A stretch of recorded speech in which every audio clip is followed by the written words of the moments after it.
Hello, I'm Cynthia Ng. Thanks for tuning in to AWANI review. And joining me today is Ridhim Khanduja. She is a partner and market leader for Kincentric Malaysia. Kincentric is a company that looks into employment engagement. Very interesting. Ridhima is here to talk about the Great Resignation, in which a large number of workers leave their jobs voluntarily in response to the COVID-19 pandemic.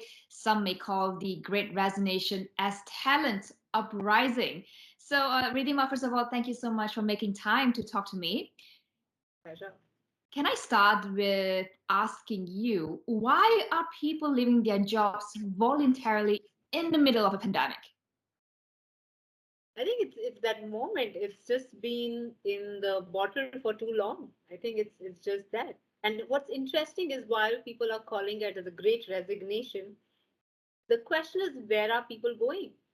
Actually, people are not going anywhere. So if it was a loss of a company and a gain of somewhere, we can talk about it as a resignation and something else. But it's generally people taking a break from where they are and trying to figure out what their purpose is. So we've seen in our researches that primarily this is happening because of three reasons. One, organizations are trying to figure out what business they want to be in, and employees are not patient for their ambiguity that they're dealing with.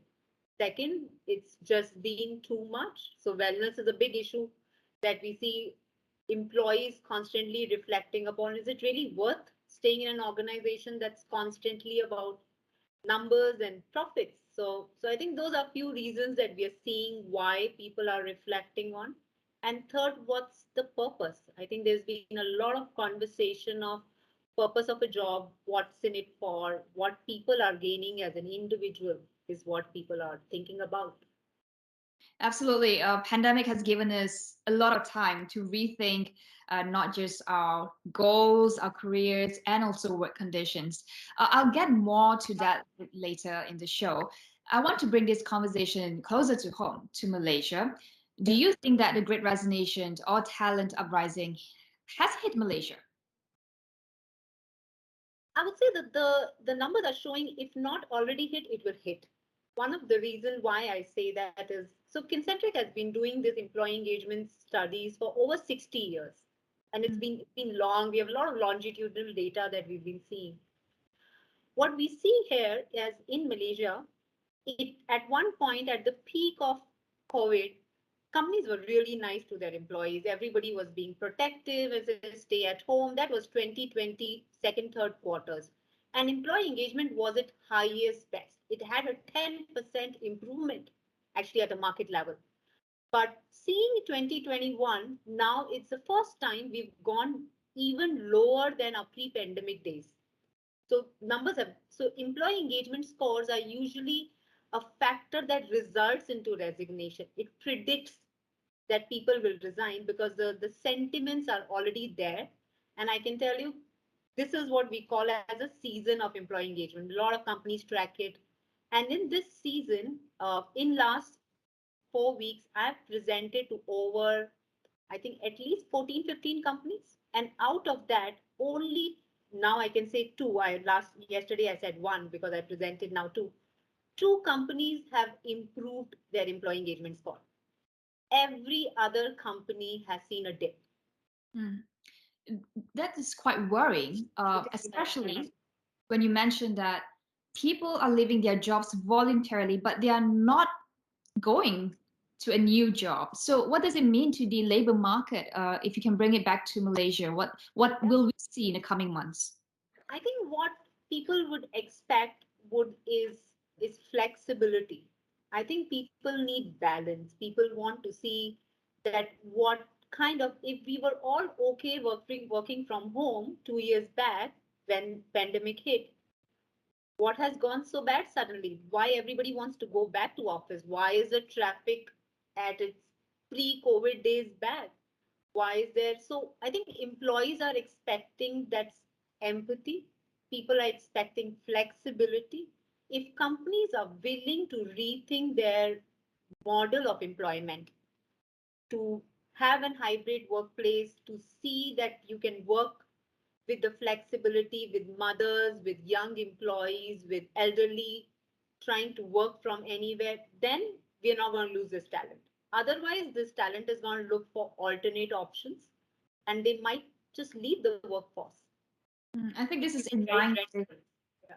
yes, certainly. I think this is in line with a survey I read recently that 60% of Malaysians are planning to find a new job in 2022. This survey was conducted in 2021. What is your observation? Do you think that is still going to happen this year? And where are they heading if they're not finding a new job? And we need jobs to well, to sustain. So where are the areas that are hardest hit, and where do you think will be the most opportunities in terms of hiring? I think there are few things we need to look for in terms of the demand side. I think from a demand side, there is definite demand in technology organizations. I think every company is listing down data scientists, data analysts. So everybody is thinking about that.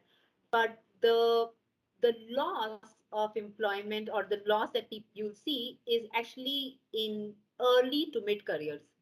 That's where people are dropping off. The dropping off is happening in middle management, is dropping off at entry level in the organization. So here there is a issue of supply and demand. The demand is of some other segment of employees, but the loss that is happening for us is in a very different segment. So it's the stress the organization will feel is actually continuity of business. So they will you see retail segment, you see any entry level jobs, people just don't want to do it if there is risk, if there is no flexibility. Middle managers are going to reflect. So the loss is everywhere. I want to talk about hybrid working model, which you had mentioned. I think we all can agree that businesses do benefit from having increased flexibility. Are companies adopting this as a permanent model? Yes, it was something that we had to do during the pandemic. Are they reverting to the old ways, or are companies more trusting in allowing workers to have this flexibility? I would say people spoke about it. If I have to say, based on the conversations that we used to have with our clients, I think in 2020 there was a way more conversation. People were exploring, but Mhm. with the vaccines and the safety of going back to work, unfortunately, I have to say we've seen much lesser uptake of implementation of these initiatives. And even when people are contemplating, it is purely from a cost perspective. Right. Okay.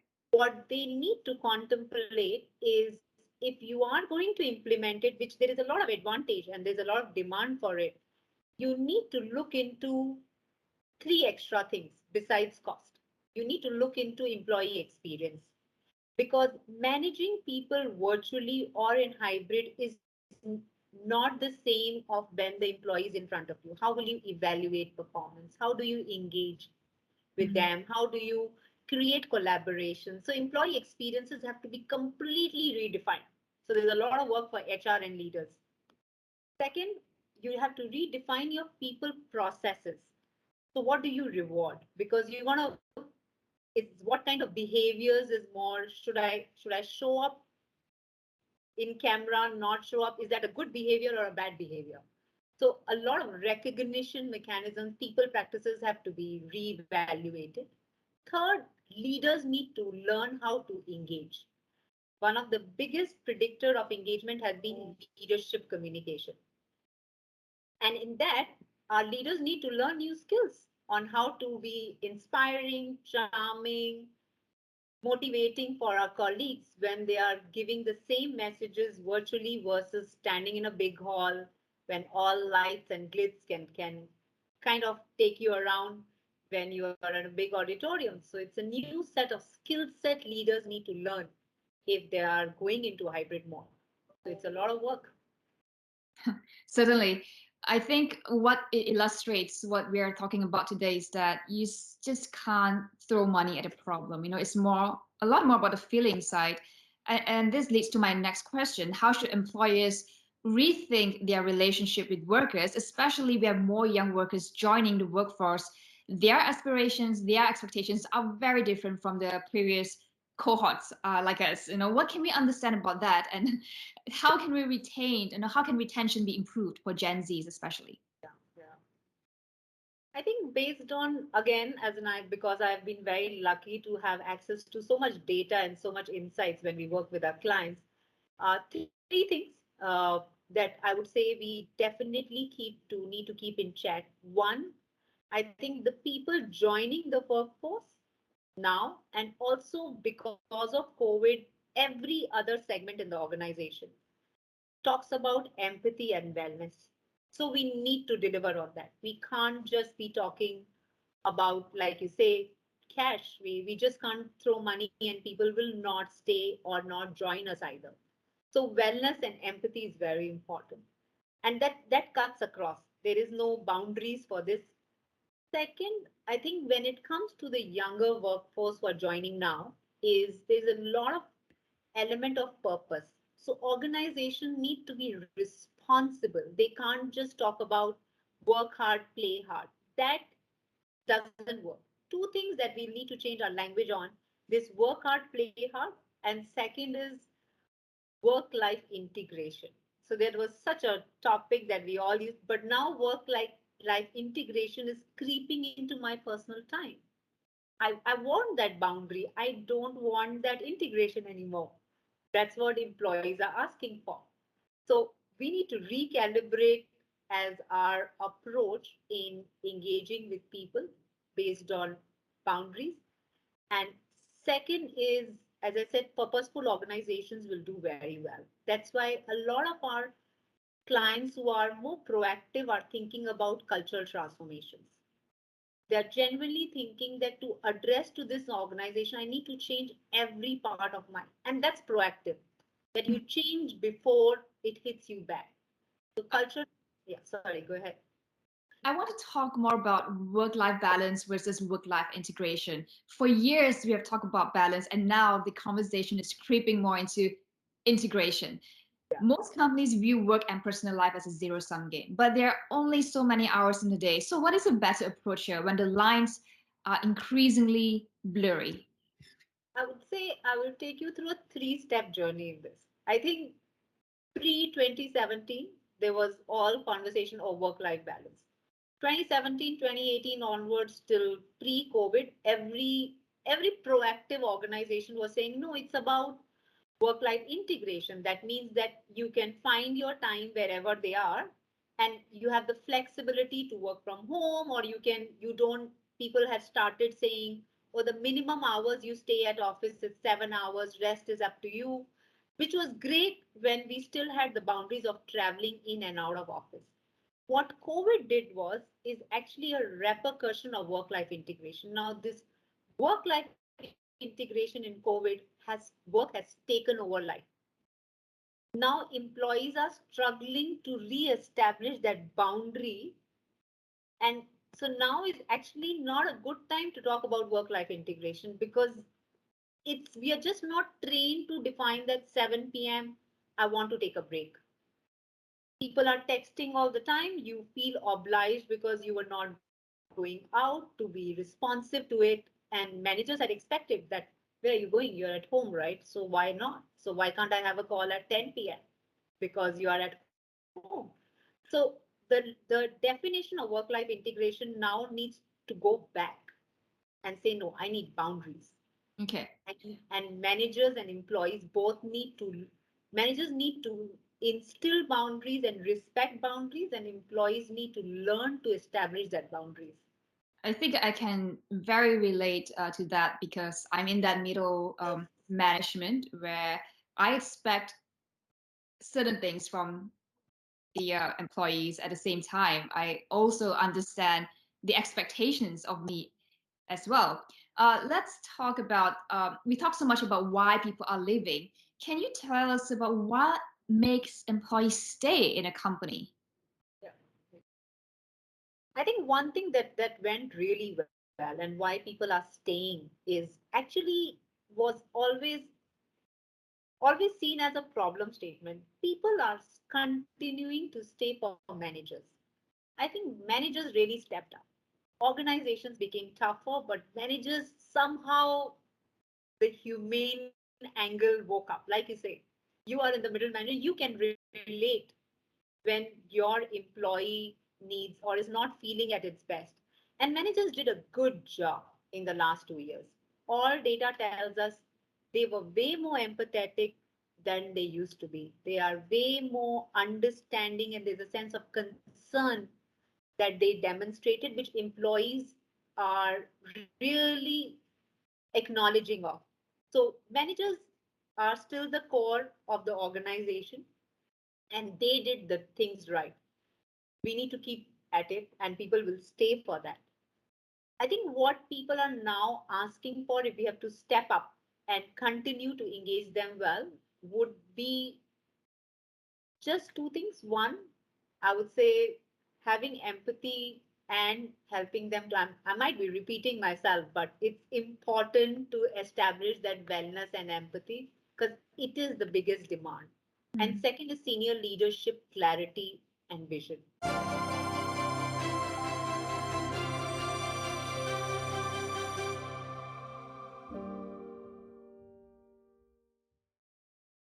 We all want to run a great company. We all want to work in a great environment. When it comes to employees, what does it look like to be working at a great company in 2022? In the next foreseeable future. I know that Kincentric runs the Best Employer program that recognizes the 5 most outstanding employers in Malaysia. Can you share with us what are they, who are they, and what have they done right? Yeah. So I think that Best Employer program, Kincentric, has been running for the last 20 years. It's actually the longest longitudinal study across the world, and it's a global study. In Malaysia, we've been recognizing every year around 5 to 10 companies, depending, and we don't have a limit. It purely depends. You really need to be good to be there. So this year, we had the fortune of recognizing companies like SP Setia from property industry. We had companies like McDonald's, StarTech Malaysia. We had Hartalega, which is extremely popular from the last 2 years, especially for the work that they do, and few others who joined the club this year. So specifically, if I have to say, what did they do well? I think one thing that we saw that best employers did well compared to others were their agility. They were really agile in collaborating, in demonstrating customer focus. They were very fast in decision making and empowering. So those were few things that differentiated them from others, while maintaining the strong sense of leadership and concern for employees. Those are given in any best employer. But what differentiated them was the agility that they demonstrated. When you speak to leaders, business leaders coming to you and say, "Hey, I really need to sort out, employee engagement, keep them motivated, keep them happy," what are their biggest challenges? What is the conversation that you're having with them? Okay, so I think one, it's not the same for everybody. So you must know your own diagnostic, and that's what we often tell companies. When somebody comes to us, we often tell, let's diagnose your problem. So it's like going to a pathological lab. So we will run you a full employee study because every company has its unique challenges, and it might happen in different parts of. For somebody, maybe you have a shoulder issue versus for somebody it's a pancreas issue. Yeah. So it's important to diagnose and have data about what employee pulse is, and that's usually a starting point. Thereafter, everybody has a differentiated journey. Some will focus a bit more on modernizing their people practices, helping people to recognize right, so helping people to perform right. Some are very leadership issues on the behaviors that the leaders are demonstrating. So it's different pill for different organizations, I have to say. But if you ask me one pill that will solve all, is back to the CEOs themselves. It's their sense of ownership and the conduct that they do of valuing employees has the best cascade effect. And to ensure that communication goes down to everyone. Let's talk about trends to watch out for in the coming year. What are some of the key hiring and talent trends that you're observing that will shape up to be in a big way in this coming year? I think in the coming year, flexible work would definitely continue to be a hot topic. I think we need to resolve for it. We need to keep that in mind. Second is just the cost of living versus rewards. I think while companies are struggling on most of them on their profits, on their financials, but at a macro level, cost of living is increasing. So somewhere we need to either the government plays its part or organizations would might need to step up to figure out some alternate support mechanisms. So that's something that organizations are somehow responsible for and they need to look out for, especially in entry level, because that's where it hits the most, unfortunately. Mm. And third is wellness. Wellness is gonna be the topic of the year, at least for the next few years. Mental wellness, emotional support, all of that is gonna be something to look out for. When pay is no longer the end all and be all in staying in a company, what are the other perks or benefits that employees, sorry, will look for when they decide to or to not join a new company? Yeah, I think a lot of there are, I would say, two primary uh, kind of benefits or perks that organized employees are looking for. I think one is learning, because the world is changing so much. Future of work is right at our doorsteps, or even inside the room already. So employees need enablement to adapt to it. So it's not just about leaving them where they are. So I think that is important. If we can help employees to upskill themselves, if there is investment in getting them ready for the future, employees really appreciate that learning investments. And second is, uh, I would say, flexibility or work, providing them opportunity to work at their own time, at their own pace, at their own space, and then recognizing for the contributions that they do. So that fairness and recognition, especially in younger employees, that gratification need to come quick. Yeah. So so that's something that we, at least the organizations that are able to attract well, have good mechanism of quick gratifications. I want to talk to you about the idea of a 4-day work week because I think after the conversation about shifting to remote work, there is increasing talk about a 4-day work week model. In fact, I think companies in the UK have started a 4-day work week without pay cuts on a trial basis for 6 months, I believe. Yeah, yeah. Those in favor would argue that it improves work-life well-being, and Yes. those opposing may argue that it will raise stress because you're trying to fit more work within with less hours, right? What are your thoughts on this? Is this something that could could employees move towards that direction? Employers, I'm sorry. I would say, I don't think I have a directive answer to that. I think I would really think that it depends. Organizations now need to be flexible around it. I personally don't think 4 week is a straight answer. It's a very simplistic answer to look for a problem of that sort. I think I agree with the, maybe I'm more towards the camp that it will just stretch the work Mm. rather than anything else. Uh, but I would say let people choose and somehow define your work such that it allows for people to some want to just do everyday morning, as in I'm happy to work from 7 till 2 p.m. and that's my work time. So I think giving flexibility is more important than it's yet another regiment. Instead of 5 days, it's a regiment of 4 days. Yeah. I'm not too sure, but the data is not out yet for us to have a directive answer that does it impacts people engagement, wellness or not.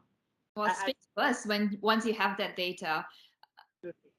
Well, last but not least, Ridhima, just want to get your thoughts just to understand what Kincentric is doing within its organization to improve employee engagement and also the measures that are taking place to improve well-being? Yeah. I think for Kincentric, we've always been a very listening organization at the heart of it. So we listen a lot. We do our pulses every quarter or every 6 months nowadays, so that we know what's happening. Because really, the demands of the employees evolve. They change very fast. So and we try. So few things we do right. I think we listen a lot. Second, we are very transparent as an organization, and we communicate. Sometimes we over communicate it. Over communicate. We think so, but we do communicate a lot, and there are no boundaries in our organization to that. And third thing that I think that Kincentric helps colleague is collaboration. We provide opportunities for employees to work, like a lot of my Malaysian colleagues work very closely with the regional and the global leaders from US, from Europe. They are being deployed on projects. So they are very global understanding of issues as well as the exposure that they enjoy in the organization. So I think those are the three things that we do well. Of course, there are a lot of things we can further improve on, but that at least we've cracked it. Thank you so much, Ridhima, for sharing insights. Those are very interesting data and conversations that we had. And we hope to have you again, when you have more data about trends and hiring, talent trends and hiring trends, especially in Malaysia. Thank you so much, Ridhima, for speaking with me, and best of luck with your plans this year. Thank you so much, Cynthia. Have a great day. You too.